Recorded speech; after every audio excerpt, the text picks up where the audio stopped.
প্রিয় ভিউয়ার্স আসসালামু আলাইকুম। সিলেট জেলা বাংলাদেশের অন্যতম সুন্দর একটি জেলা। এই জেলায় যেরকম পর্যটন স্পটসমূহ রয়েছে, বিছানাকান্দি, শ্রীপুর চা বাগান, জাফলং, পান্তুমাই ঝর্ণা, এগুলো দেখার উদ্দেশ্যেই ঢাকা এয়ারপোর্ট রেল স্টেশন হয়ে ভোর 5টায় সিলেট রেল স্টেশন এসে পৌঁছাই। এখান থেকে বাসে করে আমরা আমাদের গন্তব্যস্থলে পৌঁছানোর উদ্দেশ্যে রওনা হই। রাস্তার দুধারেই সমতল ভূমির চা বাগান, মনটা যেন জুড়িয়ে গেল। এত সুন্দর প্রকৃতি, যেন আমাদের জন্যেই আজকে তার এই সাজসজ্জা। সামনের পরিবেশ যতটা দেখি ততই মনটা যেন ভরে যায়।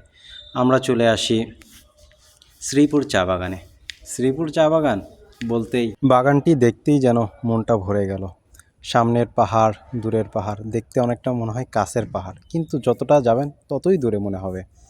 এই পাহাড়গুলো দেখতে দেখতে মনে অনেকটা হিংসা মনে হয় যে এই পাহাড়গুলার কোনো দাবিদার কি আমরা ছিলাম না? সব পাহাড়ই ভারতের অংশে ছিল।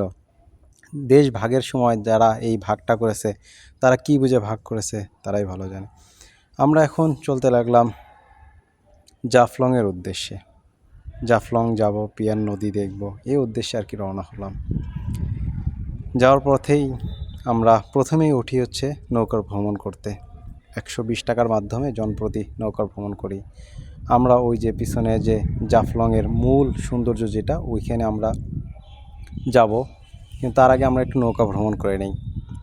কারণ নদী এটা আমার কাছে অন্যরকম একটা ভালো লাগার জায়গা। তাই নিজের মন খুলে কত সময় এই নদীর ভালোবাসা নিলাম।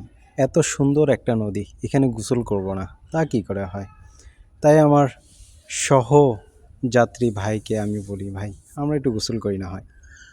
তাকে অনেক কষ্টের পর রাজি করানোর পর আমি নদীতে নামি। প্রিয় ভিউয়ার্স, আপনারা যদি এই নদীতে গোসল করতে চান, নদীর মজা নিতে চান, তাহলে অবশ্যই আপনারা সেফটি যে জ্যাকেটগুলো আছে, লাইফ জ্যাকেট, সেগুলো পরে গোসল করবেন। অবশ্যই ভালো সাঁতার না জানলে আপনারা কখনো এভাবে নদীতে নামবেন না। যদি নামেন তাহলে আপনার লাইফ রিস্ক হতে পারে। যাই হোক, আপনারা এখানে খাবার খেতে আসতে পারেন। যেখানে আমরা খাবার খেতে আসলাম, এখানে প্যাকেজ আকারে খাবার 120 টাকা, 150 টাকা, যেরকম আমরা 150 টাকার একটা প্যাকেজ নেই, যেখানে আমাদের পাহাড়ি মুরগি দেওয়া হয়, 3 প্রকারের ভাজি দেওয়া হয়, একটা ভর্তা দেওয়া হয়, শুটকি ভর্তা দেওয়া হয়, ডাল ভর্তা দেওয়া হয়। এগুলা খুব মজাদার ছিল। এগুলা খাওয়ার পরে আমরা আবার বিছানাকান্দির উদ্দেশ্যে রওনা হই, যেটা আমাদের মূল আকর্ষণ ছিল। আমরা বিছানাকান্দি যাব। আমরা শুধু ছবিতেই দেখি, ওইভাবে যাই না। তাই আর কি যাওয়ার উদ্দেশ্যে এই রওনা হলাম। আমরা বাইকে করে নেই। আমাদের বাইক প্রতি জনপ্রতি আমাদের 200 টাকা করে নেয়। যদিও 200 টাকা মনে হবে অনেক, কিন্তু না, কিন্তু ভাইটার ব্যবহার খুব ভালো ছিল। আমাদের অল্প সময়ের ভিতরেই সে খুব ভালোভাবে বাইকের মাধ্যমে আমাদের পৌঁছিয়ে দেয়।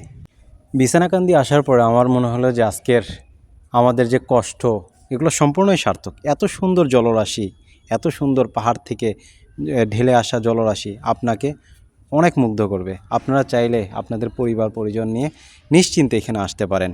আপনারা আগেই নৌকা ঠিক করে রাখবেন। যদি যাওয়ার ফিরতি নৌকা ঠিক না করে রাখেন, তবে আমাদের মতো এই অবস্থা মুখোমুখি হবেন। হ্যাঁ হ্যাঁ, নৌকা তো ঠিক করবোই, চলেন আসেন আসেন। আপনি কি তাহলে নৌকা ঠিক করতে পারলেন না?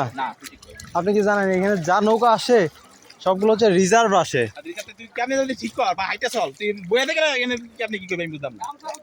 আমরা যেহেতু নৌকা রিজার্ভ আনি নাই, তাহলে সে আপনার নৌকার আশা কিভাবে করে? কেমনে যাবি ক?